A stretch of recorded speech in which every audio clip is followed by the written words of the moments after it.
Саламатсыздар урматтуу студенттер. Листтердин форматтары жөнүндө сүйлөшөбүз. Негизинен күнүмдүк турмуштагы кагаз жүгүртүүдө А4 кагаздарын колдонобуз. Ал эми инженердик чиймелерде болсо, алар ар түрдүү болушу мүмкүн. Бул болсо сиздер чийип жаткан чийменин көлөмүнөн көз каранды. Башкача айтканда, ал чийме кайсыл көлөмдөгү кагазда жеткиликтүү көрүнөт. Эгерде биз кичинекей гана чакан детальдарды чызган болсок, аны биз А4 кагазында чыza берсек болот. Бирок А4 кагазында батпаган чиймелерди андан 2 эсе чоң А3 форматында чыгарабыз. Эмне үчүн 2 эсе чоң? Себеби ошол эле кагазды эки жака ачкандагы көлөмүнө барабар. Бир эле нерсени 2 эсе чоңойтсок, ошол эле чоң кагазда ошондой көлөмгө батканы туура болот.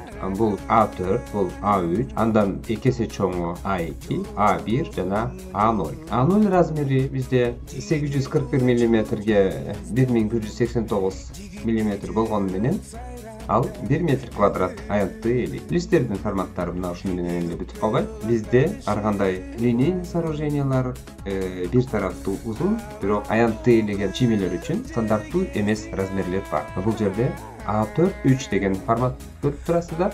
Бул болсо 3 А4 кагазы вертикалдуу тургандай эсептелет. Мына ушул сиздер көрүп турган. Эмне үчүн мына ушундай форматка келди? Биз документтерди, чоң форматтагы кагаздарды ошол боюнча сактабайбыз. Аларды деловорго же архивге бергенде атайын А4 форматында бүктөйбүз. Мына ошол себептен биз аларды чоң болсо дагы ушундай нормада пайдаланабыз. 6 А4, 7 А4, 8 А4, 9га чейин рулон менен чыккан атайын плоскерлерди биз каалагандай стандарттуу жана стандарт эмес форматтагы кагаздарды чыгара берсек болот. Ал эми эгерде сиздерде андан да чоңураак, кеңирээк жана нестандарттуу аянтты ээлеген кагаздарда чиймелерди чызыш керек болуп калса, анда А1ден 1,5 эсе чоң бул А2 3 форматы, 2 эсе чоң болсо анда А2 4 форматы. Жогору жакта болсо, сиздер көрүп тургандай А бул 1А3, 2А3, 3-чү А3,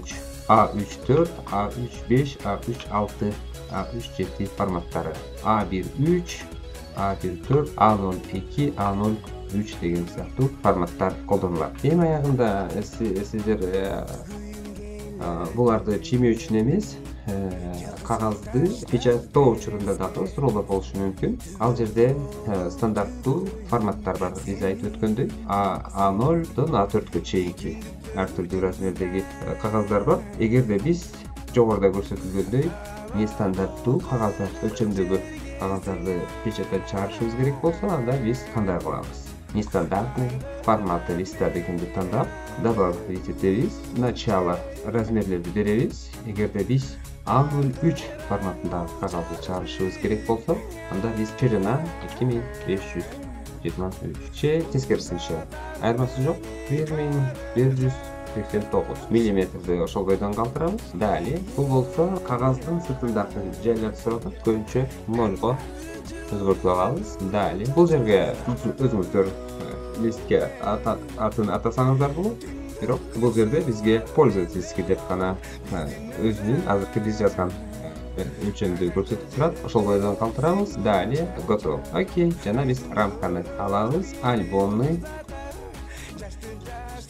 теңкүнүн үстүндөгү применить к листу. Эгерде смотретти карап көрө турган болсок, мына ушундай нестандарттуу размердеги чиймелерди ар кандай өлчөмдө болбосун чыгара алабыз. Бирок ошолорду мындай берилген атайын дүйнөлүк нормадагы өлчөмдө чыгарсак, же болбосо документ катары документ жүгүртүүлөрдө кыйынчылыктар болбойт. Мен силерге визуалдуу түрдө ар кандай размерлерди көрсөтүп бердим. Размер түрүндө карай турган болсок дагы, ар кандай форматтагы листтердин размерлери кандай болушу жөнүндө маалыматтар менимче силерге сабак пайдалуу болду деп ойлойм. Эмне үчүн мен кыргыз тилинде жаздым? Орус тилинде бул темадагы ар кандай темадагы маалыматтарды табуу өтө оңой. Ошол себептен мен видеону кыргыз тилинде жаздым. Анда эмесе кийинки сабактарда көрүшкөнчө саламатта калыңыздар.